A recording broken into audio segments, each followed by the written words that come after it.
Whatever. Hey Playmates, how are you? It's Aristar. So as I mentioned in my last video, I want to do a full-on review of Xiakhan, and the reason why I changed Morris out from my main Lenombe team in order to include Xiakhan instead. So Xiakhan is technically a Lenombe hero, but he is from Exos Republic. He's kind of like the evil guy in the game, sorta, where he's trying to bring back the Dragon Clan in like evilish, mysterious ways with Yao. And because of his design and his personality and the fact that he's like more of a defensive frontliner hero, he hasn't been very popular in a lot of Lenombe lineups, and I've rarely seen him in game. But recently, as I was working on my signature link video, which is also linked down below, I kind of pondered why I haven't been using Xiakhan, because well, one, he does get a direct buff from the signature force, and two, his Awakening Black Fate Core. I actually have the full Fate Core memory thanks to all my lovely friends and playmates in-game, as I took a deeper dive into his skills and realized that he actually could have been the missing link to bring up my Lenombe team to the next level. So currently I have him at level 90, and he's not like anything too crazy. His attack is around in the 7,000s, you know, he just hit over 1,000,000 CP. And what I did with his gear is I concentrated on his critical damage and speed, because that's kind of like what he's built of. So as you can see, I'm running low on ultimate orbs. I was only able to kind of unlock some of his attack side from his unleashed potential. So yep, so his unleashed potential is not quite there yet. And for his armor, I've been kind of concentrating a lot more on his critical damage, because as we're gonna go over in his skills, his critical damage is what's very important, and his synergy with Raquel. So on his armor, I've been concentrating on critical damage as well as attack and speed.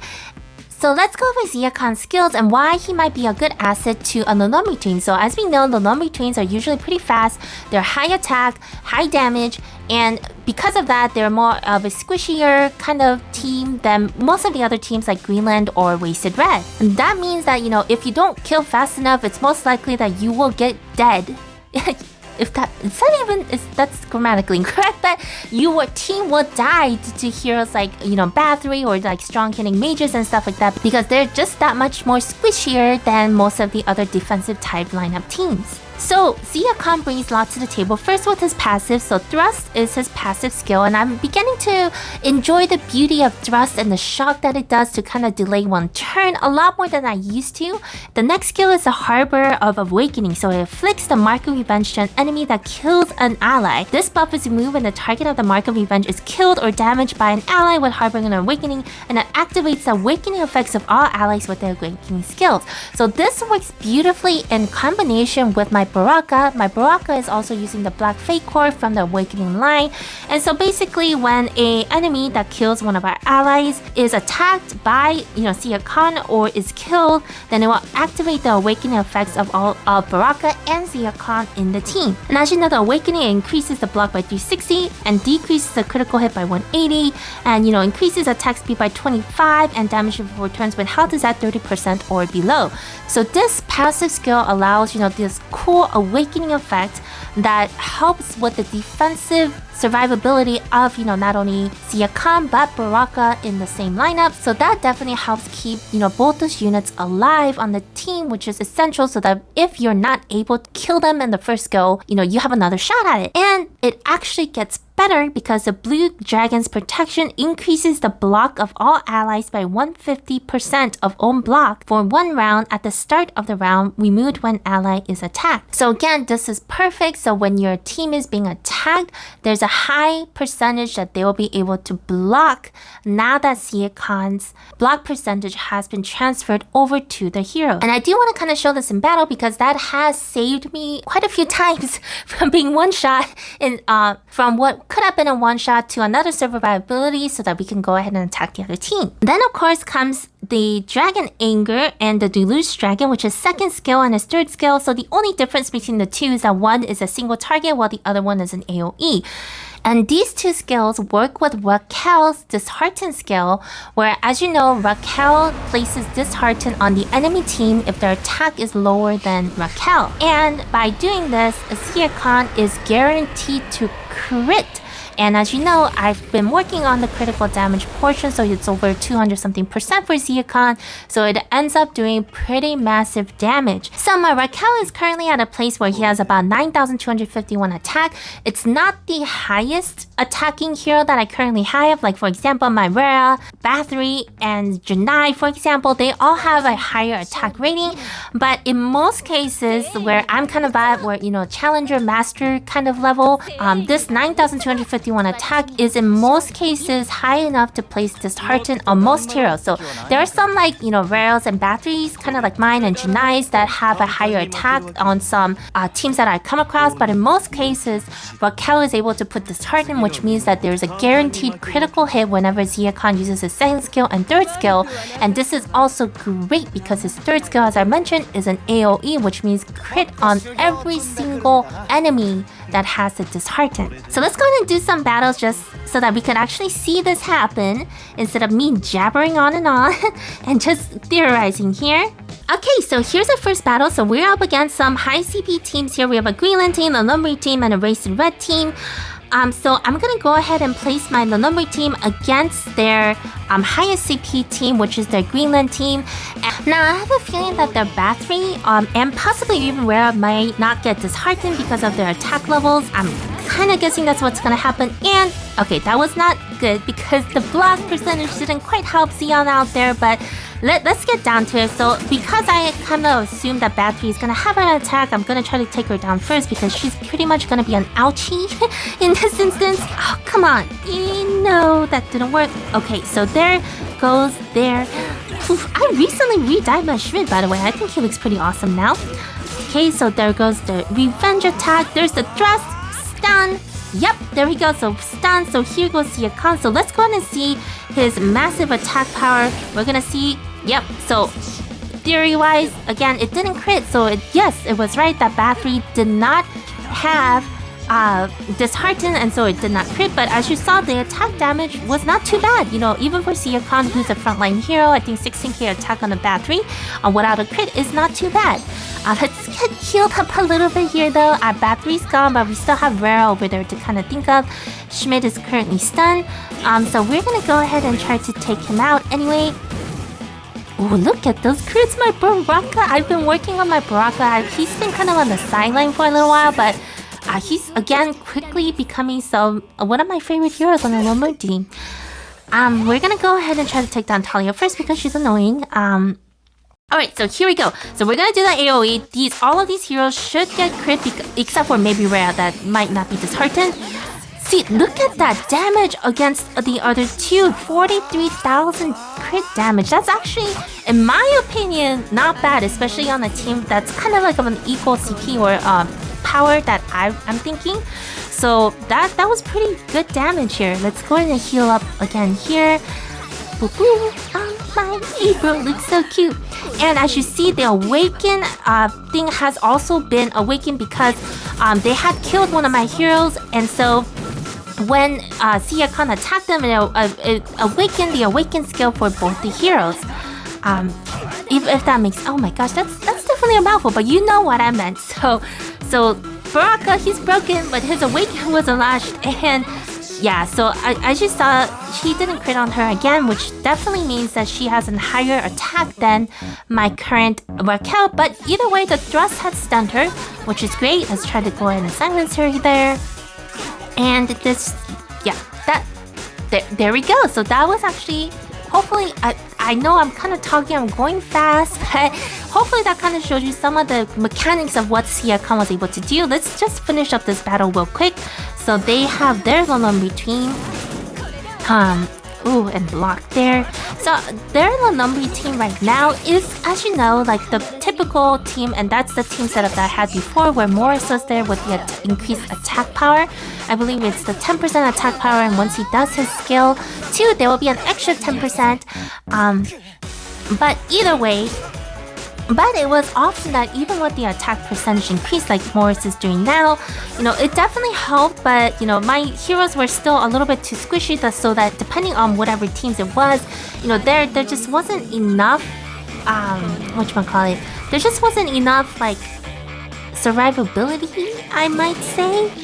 So I think having Xiakhan with the increased block definitely helped a little bit in terms of, trying to get my Lenombe team into shape to, stay a little bit longer so that they can attack, stronger teams like these that don't go down just in one hit. So there we go. April, are you down? Nope. Oof, she is a toughy. Toughy. Okay, there we go. That should... No.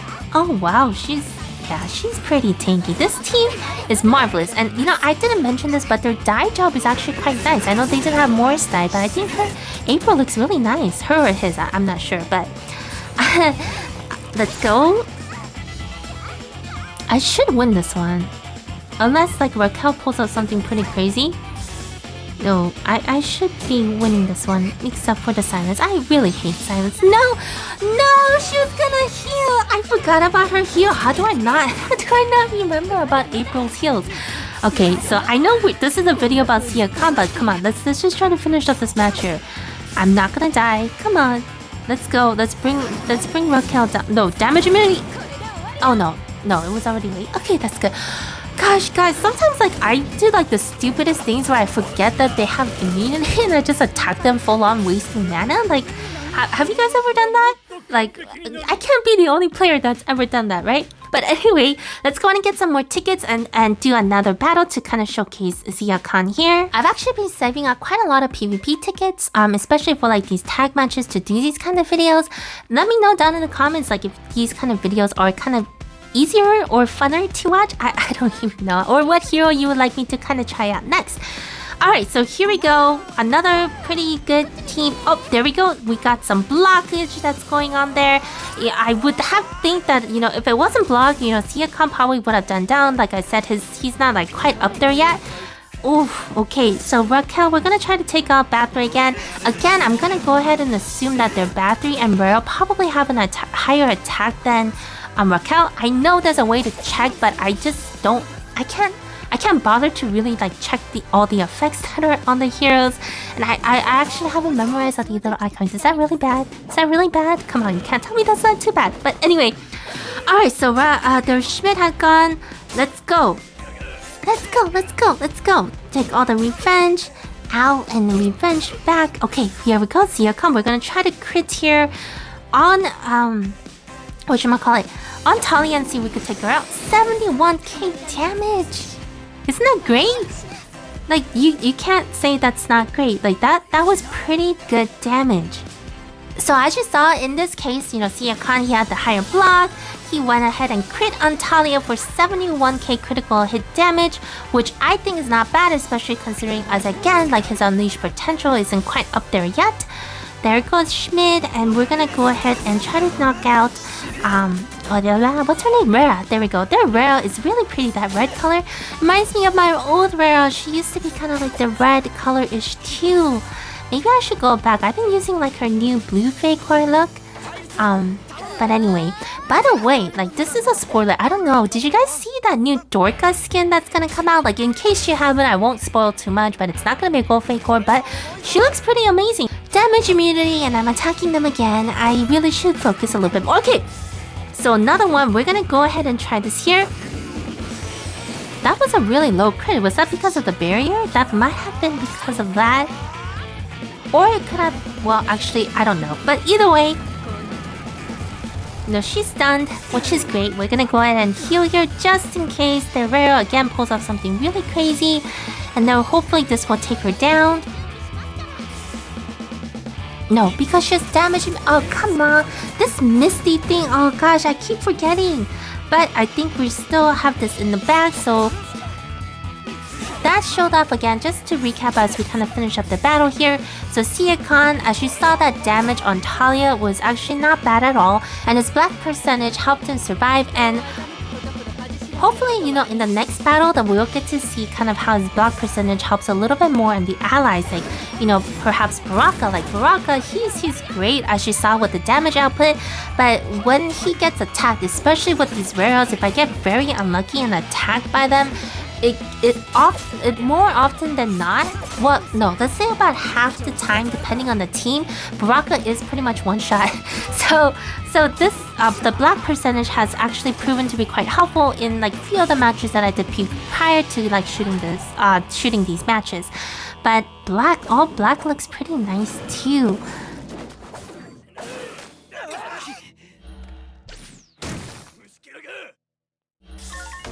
Oh, the ruins explorations dispatch. Hey, quick tip by the way, if you're playing and that thing comes up, you really need to go back to the screen and do it. Like there's been a couple times, you know, normally when you log back into the game, it gives you the pop-up to automatically renew and dispatch all the heroes again. But in a lot of cases, you know, when you're in game and those notices pop up and you don't go back to the screen and do it, you'll forget about it. So as soon as you see those pop-ups, if you're not in like really into like a game or like in middle of the story or something like that, really go back and make sure that you do set those explorations back so that, you know, you don't miss out on the daily points. Alright, so we finished up that match here. We're on Master 3. Let's go ahead and do the last match. But before we do see that damage output for Xiakhan, that's actually pretty high. And he didn't even attack that much, as you guys know.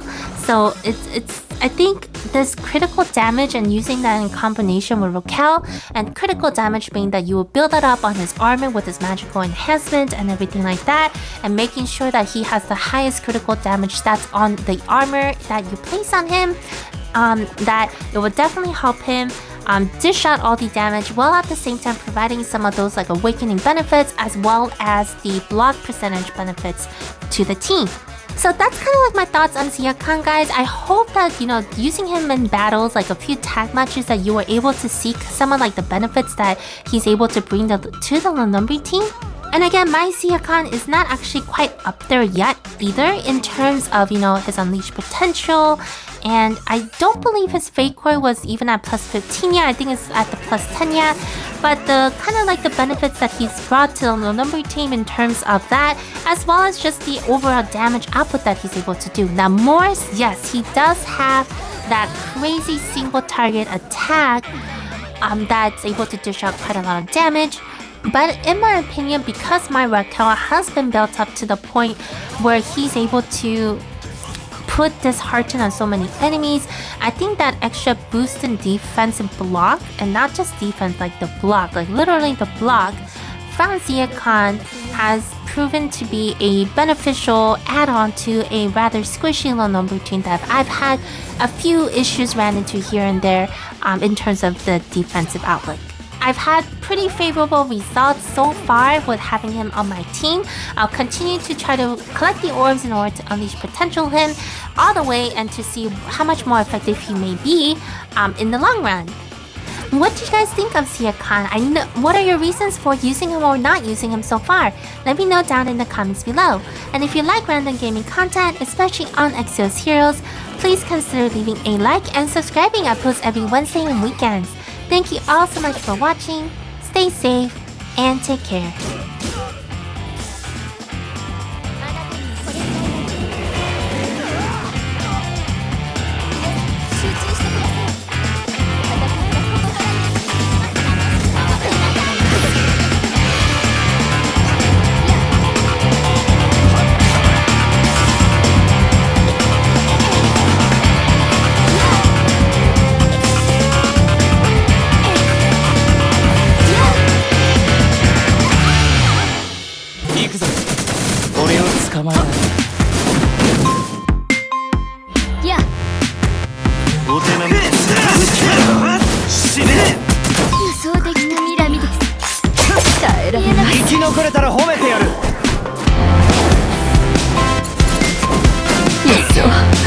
こんな風に終わっていれば